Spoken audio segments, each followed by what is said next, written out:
الله الله الله. ناديت وقلبي منكسر يا رب العزة خذ بيدي يا حي ويا قيوم ومن ينجي المهموم من الشدد. الله الله الله. جد لي بالعفو وعافية وجميل الستر إلى الأبد. يسر أمري يا مقتدر واجبر كسري وأزل شددي. الله. سلام، كيفكن؟ شو أخباركن؟ إن شاء الله كلكم بخير مبسوطين. اليوم رجعنا لكم فيديو جديد. قبل ما نبلش بالفيديو ما تنسوا تحطونا لايك واشتراك، فعلوا زر الجرس، وخلينا نبلش بالفيديو. شو هو الفيديو؟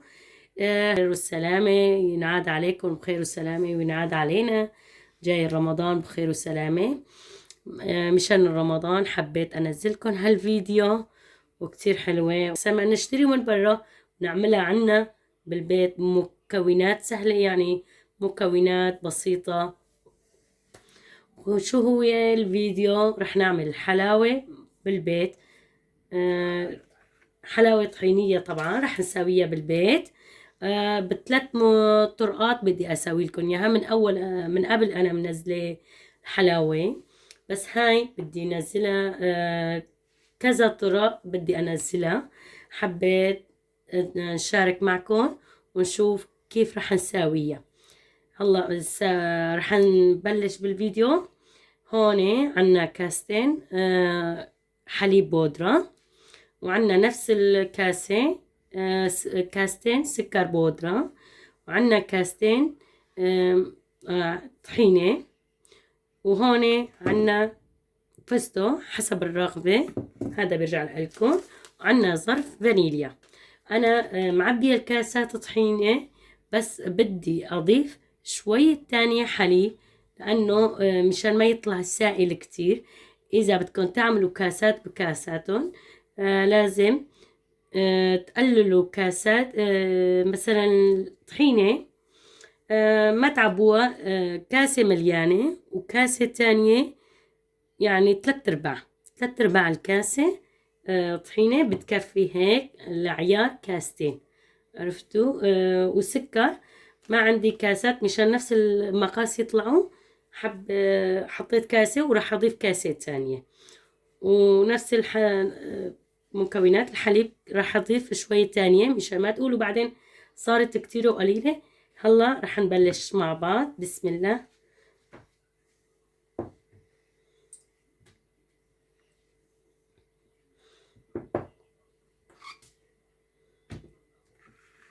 هاي عندي الحليب،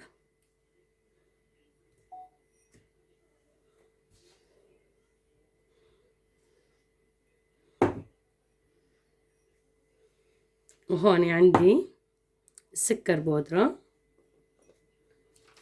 هلا راح اضيف كاسة تانية وبكفي. اذا ضفت لها شوية حليب تانية ما بيأثر، لانه ليش؟ ما بدي يكون حلاها كتير كتير. هاي صار كاستين،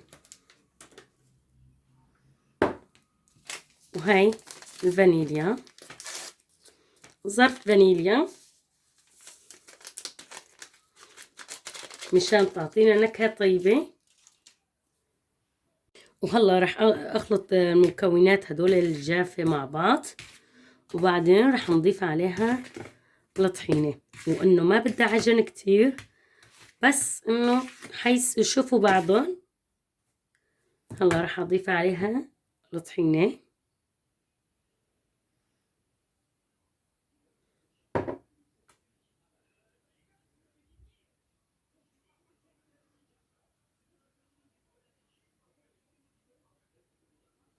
هاي هي.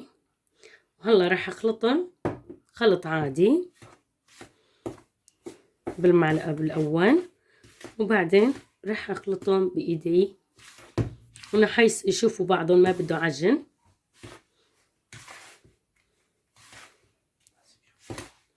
بس يشوفوا بعضهم انه وخلص.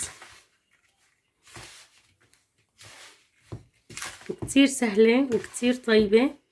من هالشي حبيت أنزلكن قبل رمضان.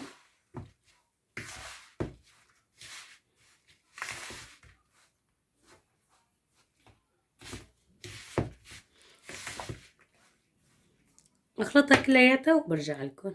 هون بعد ما خلطتها بس دقيقة واحدة وصارت هيك معنا جاهزة. شوفوا عليها ب3 دقايق. إذا بس بتجهزوا مكوناتكم دقيقة بتصير معكم جاهزة. كتير سهلة. هون راح تدهنوا العلبة بشوية زيت مشان شو؟ مشان ما تلزق معكم وانتوا عم تطالعوها. وهون هالفيديو راح تكون شوي طويل، ما تواخذوني، لانه راح اسوي لكم ب3 طرقات من هالشي. هون الفستق كمان حسب الرغبة، هذا برجع لكم. راح احط من تحت شوية فستق.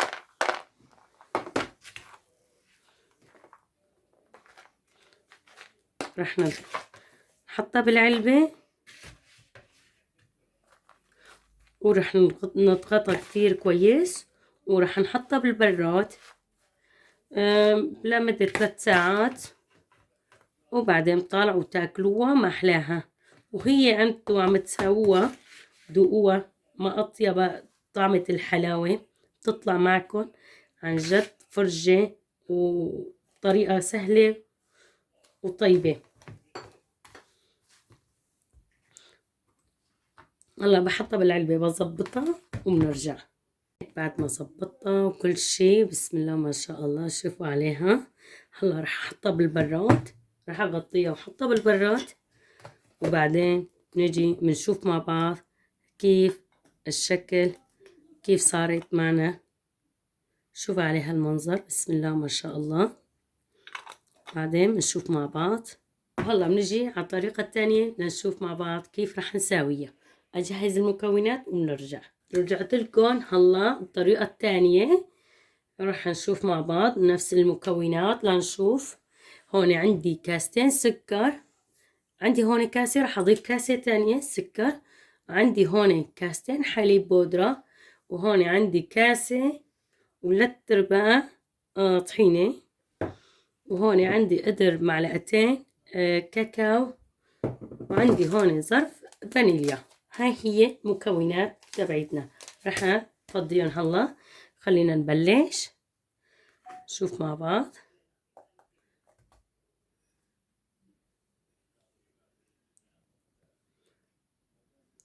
هاي فضيت عليها كاسة الحليب، وهاي كاس تانية، وهاي سكر،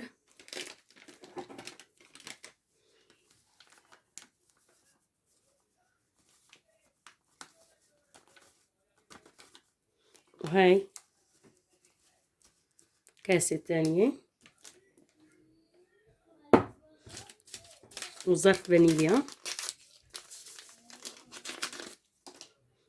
وعندي هون كاكاو،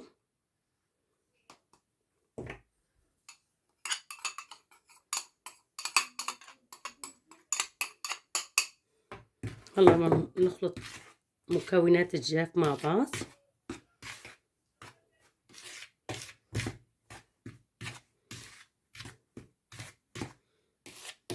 هلا راح نفضي عليها الطحينة.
بخلطها كلياتها ونرجع.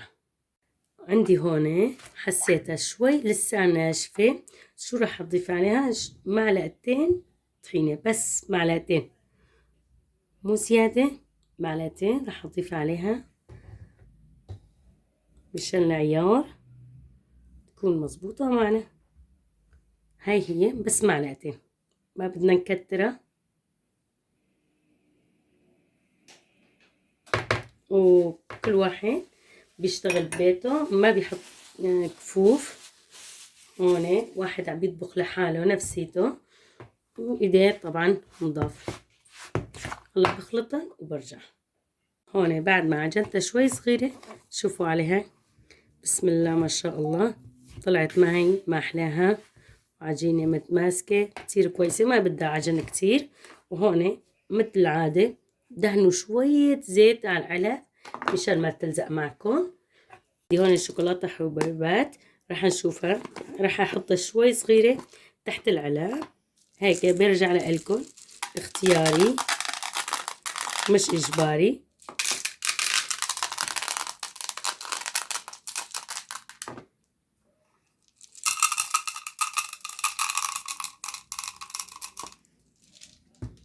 هي هلا بحطها بالعلب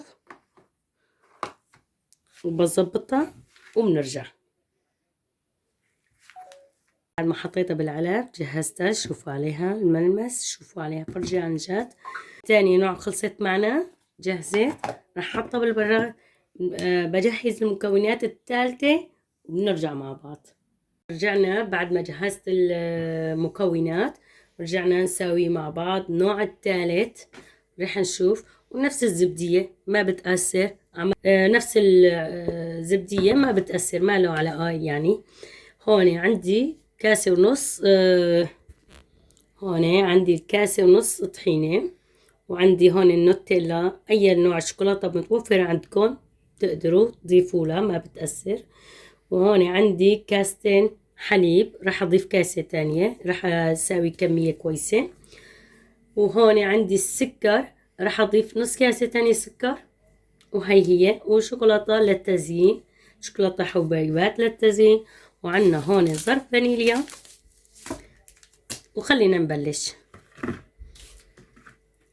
بسم الله. هي عندي كاسة ثالثة وسكر، ما راح أضيف سكر كتير.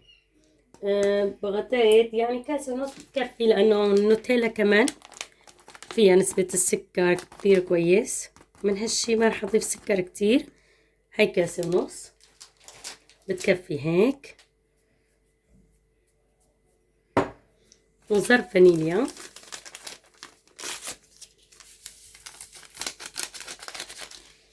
وراح أخلطهم سوا.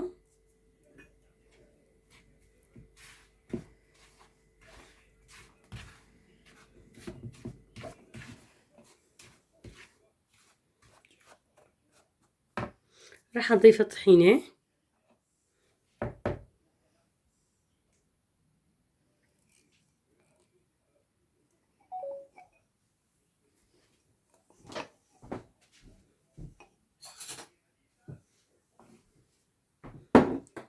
وهاي كاسة تانية، كاسة ونص طحينة.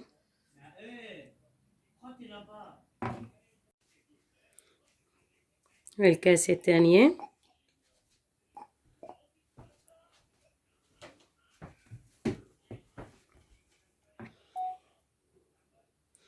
وهون عندي النوتيلا، أي نوع شوكولاتة متوفر عندكم بصير. راح أضيف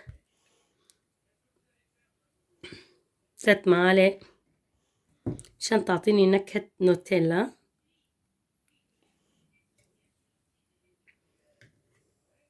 هاي الثانية.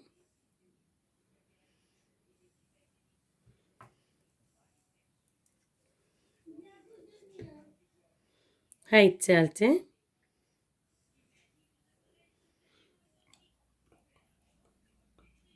هلا راح اغسل ايدي وبنرجع. وهون بخلط مع بعض، نخلط.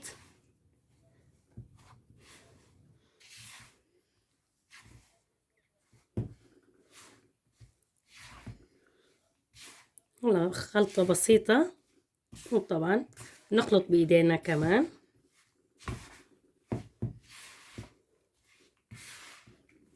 بخلطها وبرجع مع بعض نشوف كيف صارت معنا.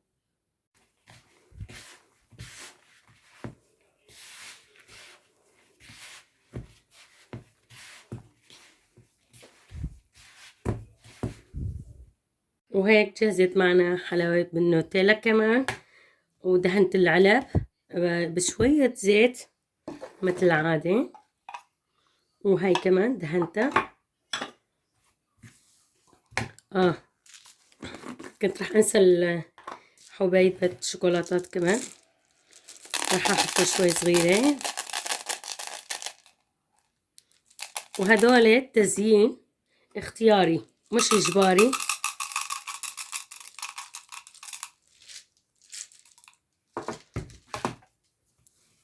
رح احطهم بالعلب، وعن جد وقت الولاد هيك هي هيك دقوها كتير كتير، نكهتها طيبة كتير كتير، طعمتها شي خيالي، عن جد طيبة كتير كتير. جربوها واعطوني رأيكم بالتعليقات، جربوها. وخاصة بالرمضان هيك للسحور، تزيين على السفرة كتير. واحد هيك أنواع الحلاوة، الفطور هيك أشكالها، تعطين واحد مشان ياكل. الطرق معنا الحلاوة وبنفس المكونات، بس إنه شو ضفنا مكون شوي زيادة، ضفنا مكون تاني، صارت بثلاث طرق معنا أطيب حلاوة. وهي بالبيت واحد بيساويها، بيعرف شو ضايف لها وما ضايف لها. أنا تقريبا صار لي 5 سنين، أكتر من 5 سنين ماني مشترية حلاوة من برا، بساويها بالبيت على إيدي، بعرف شو ضفت للولاد.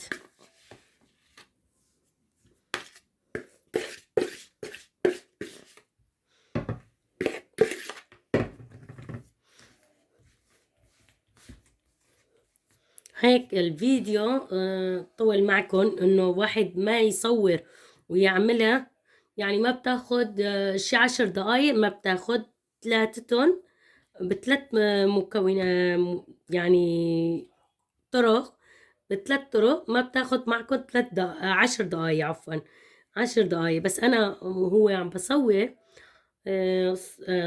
بتطول الفيديو، انه بشرح لكم خطوة بخطوة شو راح اعمل شو راح اضيف.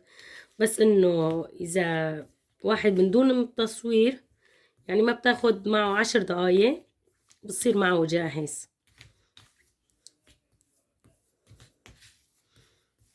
وهيك هلا هاي كمان جهزت معي، راح احطها بالبراد، وبعد 3 ساعات او نهار التاني النهار تخلوها بالبراد ما في مشكلة، بعدين طالعوها بتاكلوها، او 3 ساعات ما في اي مشكلة. وبعدين بنشوف كيف صارت معنا. هاي رجعت لكم النهار التاني، حبيت افرجيكم كيف صار معنا الحلاوة. شوفوا عليها،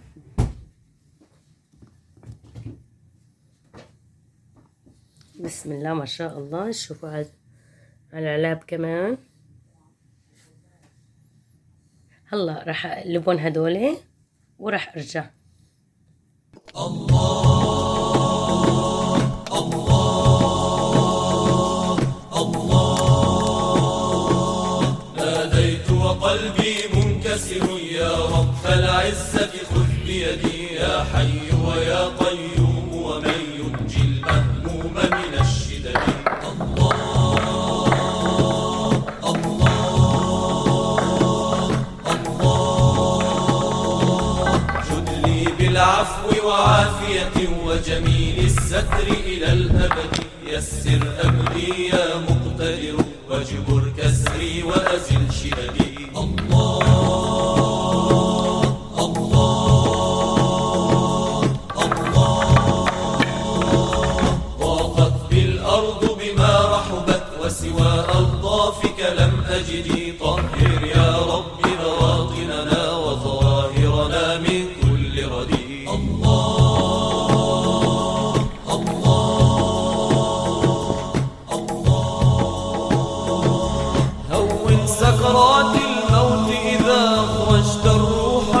الجسد يا مالك يوم الدين ويا من عز وجل عن الولد هون سكرات الموت إذا أخرجت الروح من الجسد يا مالك يوم الدين ويا من عز وجل عن الولد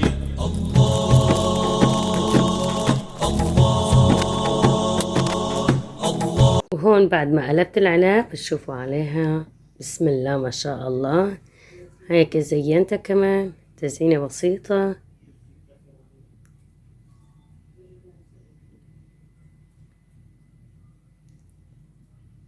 بسم الله ما شاء الله. شوفوا خلي اقسم لكم اياها كمان تشوفوها. هيك شقفة صغيرة.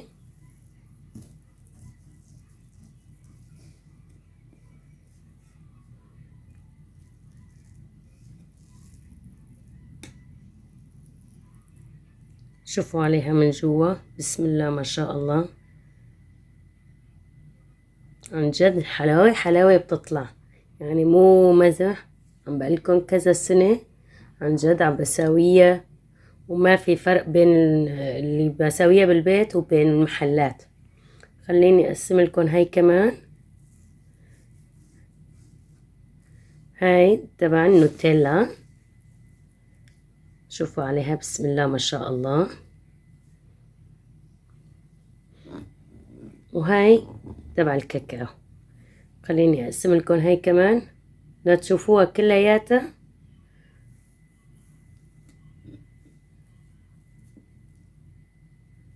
بسم الله ما شاء الله. شوفوا عليها اطيب حلاوة بالبيت سويناها وبمكونات بسيطة. وهيك حبيت انزلكم هالفيديو مشان انتو كمان تعملوها بالبيت. وهيك بيكون وصلنا لنهاية الفيديو. ان شاء الله عجبكم. ما تنسونا من اللايك والاشتراك، فعلوا زر الجرس، ويلا السلام.